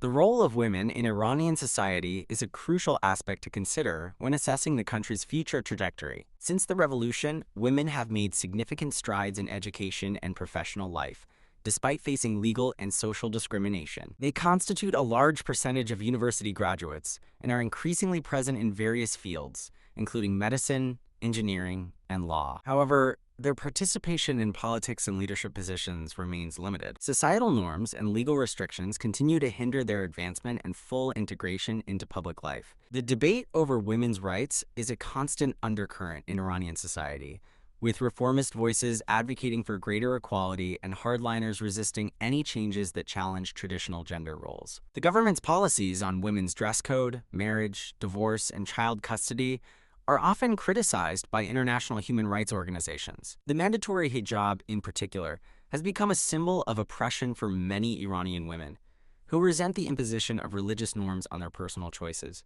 The future of Iran will depend, in part, on how the government addresses the demands for greater gender equality. Granting women more rights and opportunities could unlock a significant potential for economic and social development. However, resisting these demands could lead to further social unrest and alienation. The issue of political prisoners also remains a significant concern. The Iranian government has a long history of suppressing dissent and imprisoning political activists, journalists, and human rights defenders. The conditions in Iranian prisons are often harsh, and prisoners are frequently subjected to torture and ill treatment. The release of political prisoners is a key demand of human rights organizations and international governments. It is also a crucial step towards building trust and improving Iran's image in the world. The government's willingness to release political prisoners and respect human rights will be a key indicator of its commitment to reform and dialogue. However, hardliners within the regime continue to resist any concessions on this issue. The challenge of corruption is another major obstacle to Iran's progress. Corruption is widespread in the government, the judiciary, and the business sector. It undermines economic development,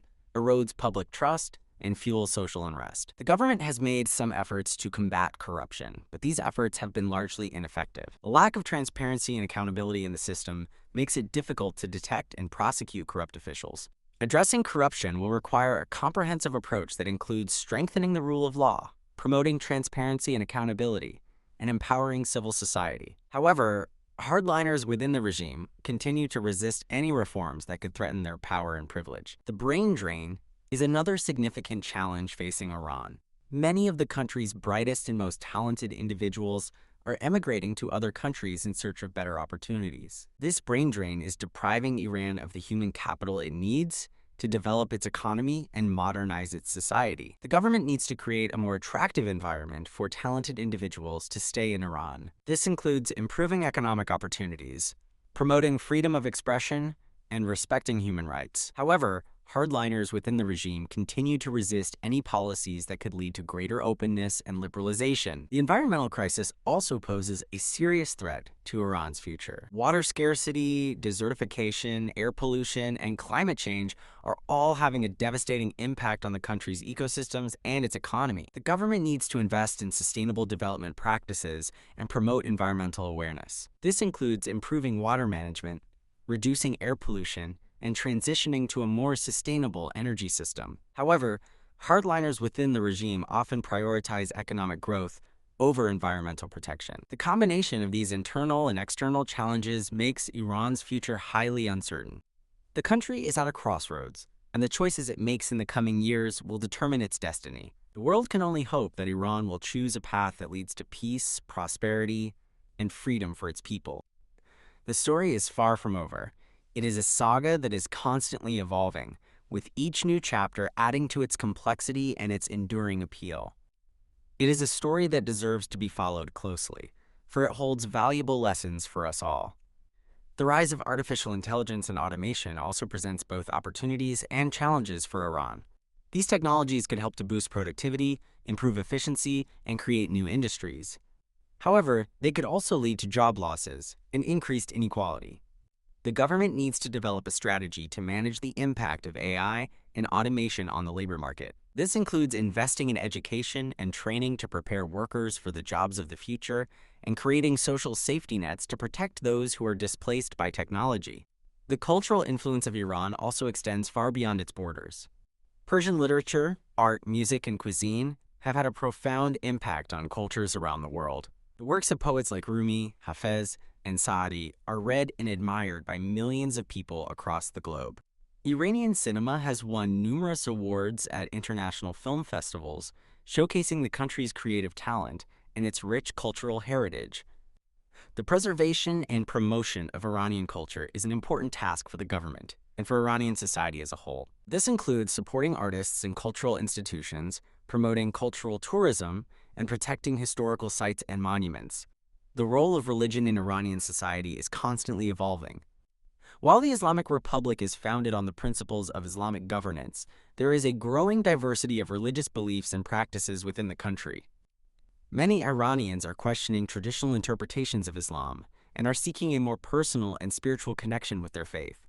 The government needs to respect religious freedom and protect the rights of religious minorities. It also needs to engage in a constructive dialogue with religious leaders and scholars to address the challenges facing Iranian society. The relationship between Iran and the Arab world is complex and multifaceted. While there are historical and cultural ties between Iran and its Arab neighbors, there are also deep-seated political and sectarian divisions. The ongoing conflicts in Syria, Yemen, and Iraq have further exacerbated these tensions.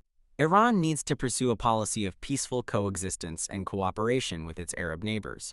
This includes engaging in dialogue, resolving disputes through diplomacy, and promoting economic and cultural exchange. The role of external actors in Iran's future cannot be ignored. The policies of the United States, Russia, China, and the European Union all have a significant impact on Iran's trajectory. The international sanctions, the nuclear issue, and the regional power dynamics all shape the choices that Iran makes. The international community needs to adopt a more nuanced and constructive approach towards Iran. This includes recognizing Iran's legitimate security concerns, respecting its sovereignty, and engaging in dialogue and diplomacy to resolve disputes. The future of Iran is not predetermined. It is a story that is still being written, and the outcome will depend on the choices that Iranians make in the coming years. The country has the potential to become a prosperous, stable, and influential nation, playing a constructive role in the region and the world. However, it also faces significant challenges that could lead to further conflict and instability. The world can only watch, with a mixture of hope and trepidation, as Iran navigates its complex and uncertain future. The decisions made within its borders will have far-reaching consequences, not only for the Iranian people, but also for the entire region and beyond. The story of Iran is a story of global significance, and it deserves our attention and our understanding. As we reach the end of this long and winding journey through the history of Iran, it is important to reflect on the lessons that we have learned. The story of Iran is a story of resilience, innovation, and cultural richness. It is a story of ancient empires, revolutionary movements, and modern-day struggles. It is a story of a nation that has been shaped by its past, but that is also determined to shape its own future.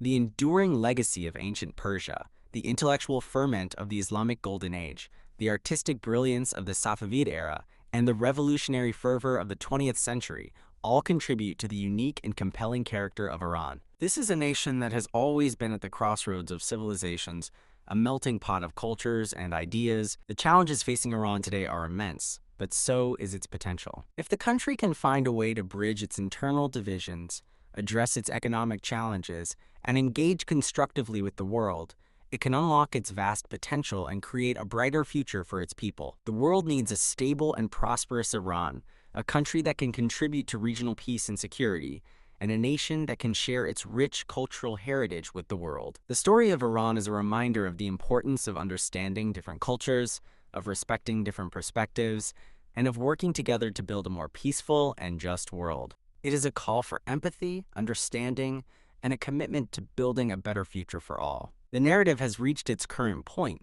yet the unwritten pages of Iranian history await their turn. The tapestry of Iran's future remains a work in progress, with the threads of tradition and modernity, hope and uncertainty, intricately interwoven. The decisions made today will shape the patterns of tomorrow, determining whether the nation will continue to grapple with its challenges or emerge as a beacon of progress and stability in a turbulent world. As such, the world watches on, knowing that the unfolding story of Iran holds profound implications for the region and beyond.